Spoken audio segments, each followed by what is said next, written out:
it's so interesting because a lot of what we've been talking about, Julie, is like the pros and cons of it, because I used to have a lot of confusion around it. Like, how does this fit into my fourth generationness in living in, California? Like, how does that work in American society? It's like the proper thing to do would be if I give you a gift, you'd be like, thanks, like I'm taking this gift. Yeah.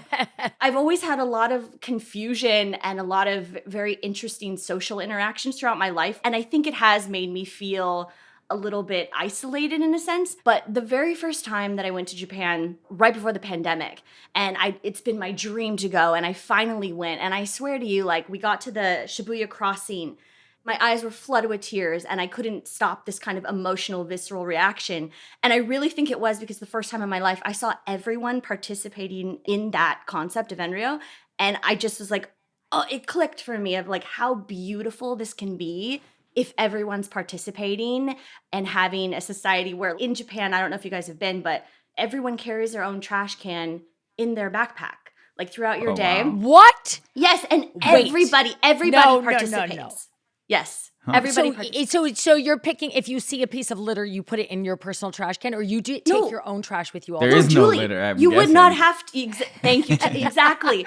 You would not have to do that because everyone is putting their own trash in their own personal, like, knapsack trash can. I hate public bathrooms. I mean, obviously, I don't know many people who like love public bathrooms. No, but no one loves it. Yeah. no one loves it. Maybe a couple people do. But when I am in Tokyo, like in the subway station, I'll literally put my things on the floor of the bathroom. That's how clean it is. Like, I'll just be like, oh, okay. Like, I'll put my phone on the floor. Like, all good. So Chad just said it's about being humble. But there is an idea when everybody, like you just said, if everybody's participating, there is something beautiful because everyone is quite literally and figuratively cleaning up their own shit. Like nobody is leaving it to the next person to do. So there is a sense of personal responsibility that comes with this humility. And I think that's really beautiful, but has it held you back? Because you're an American girl. Yeah.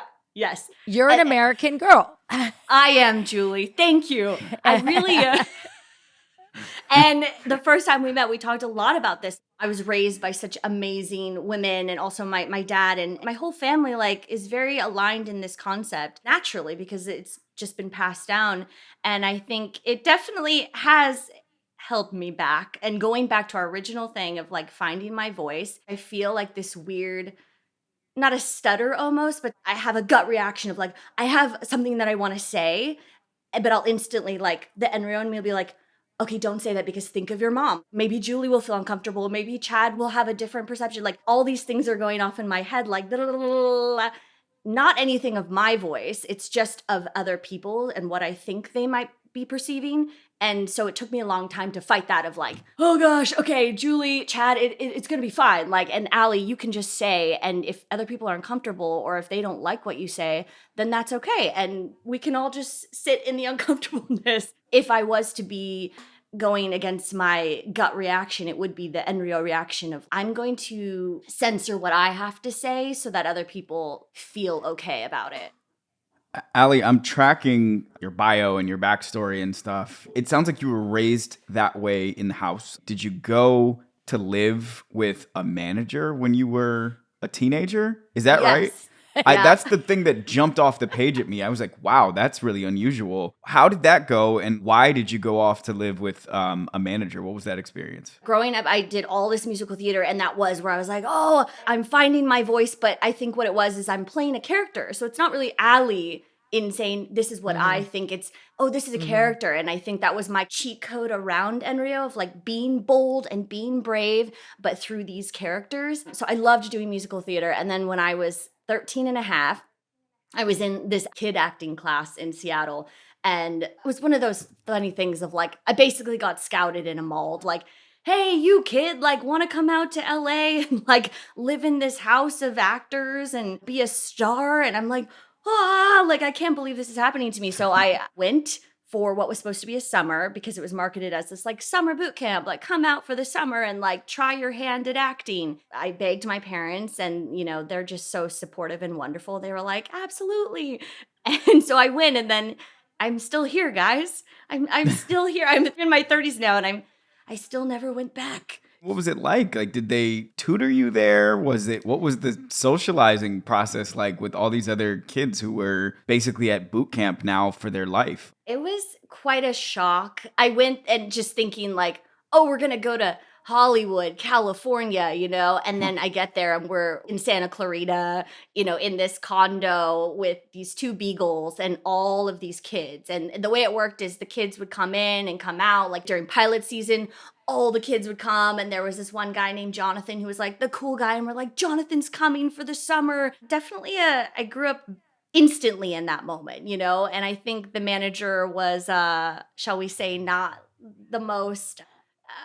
I think a lot Ethical? of yes, I think everything that she was here's my Enrio kicking in again of like not Yeah. saying the truth, but like What is she gonna say?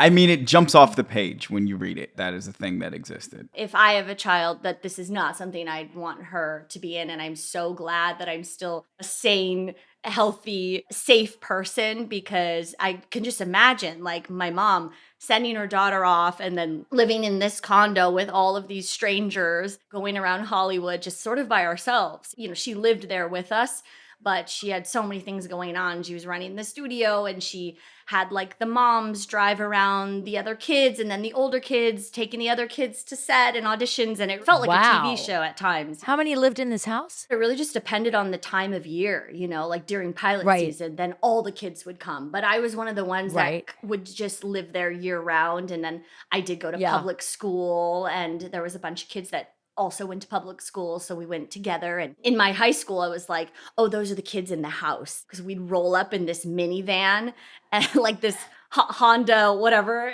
Honda Sonata, whatever minivan, and the doors would roll open, and all of us kids would get out and go to school. And the other kids are like, oh, those are the kids in the house.